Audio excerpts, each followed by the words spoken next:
Hi everybody. Just a quick update. I'm a little less than a week out from my move. The first stage of which is moving from my small town here in Tennessee to Dallas-Fort Worth, where I have a friend, and I will stay with her for about 2 weeks before I get on my flight to my first destination, which is Medellin, Colombia. I'll stay there just shy of 3 months, and from there I'll go to Panama. I haven't finalized the plans for Panama once I get there yet. I'll do that in a couple months. And then from Panama, I will go on to Guatemala, where I hope to meet up with a couple that I've met through another YouTuber called Finding Gina Marie. They have a community on their website that is free, and you can talk to other people. But I do want to just update you and also tell you just a small tidbit of what's going on.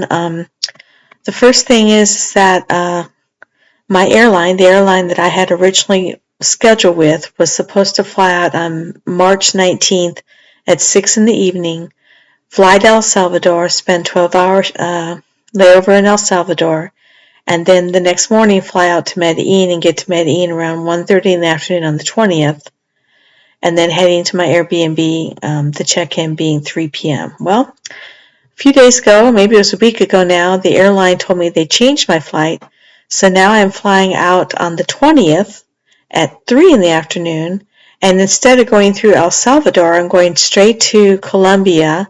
I'll be flying from Dallas to Bogota, Colombia. I have a 2-hour layover there, and then I'll be arriving in Medellin about 10:30 at night. So it's the next day, but so I'll be getting a hotel room near the airport since it's so late at night, and spending the night in the hotel, and then the next day going out to my Airbnb where I'll be staying for my first month in Medellin. Another little thing that's changed, may or may not change, I'll know for sure, actually literally the night before.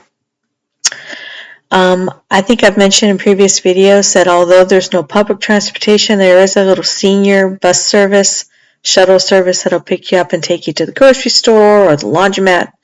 Well, they also will, in theory, take you to the airport, which is about 100 miles away. And when I made my airline ticket plans, that is what I intended to do. They charged me $20 to get on their little shuttle. They take me to the airport. Well, I called them. You have to make those arrangements 2 weeks before your departure. You can't do it sooner.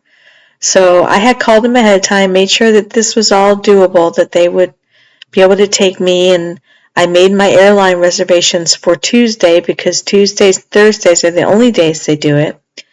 And then I called last week because it was 2 weeks, and the lady on the phone said, well, if we have anyone going to the hospital there, then we'll take you. And I said, what do you mean?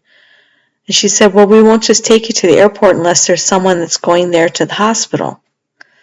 And I'm like, this is news to me. And so what that means for me and what you need to know is that Monday night, Monday at 4:30, I will know for sure whether or not I have a ride to the airport the next day. If I don't, and I'm really hoping I will, then I'll lose the money on the airline ticket. I'll have to try and make arrangements for the same people to take me to a town that's 30 miles away, where I can get on a Greyhound bus and take the Greyhound bus all the way to Dallas. So anyway, that's what's going on. I'm all packed up. I've got everything pretty much tied up here in the house. I'm alternately terrified and excited depending on what's happening that day. And just trying to keep my stress level down real low and trying not to get sick. So that's it from me for today, and you'll probably hear from me again sometime in the next week or so. But I wish you well. I hope that you get some kind of pleasure, enjoyment out of watching the videos, and have a great day.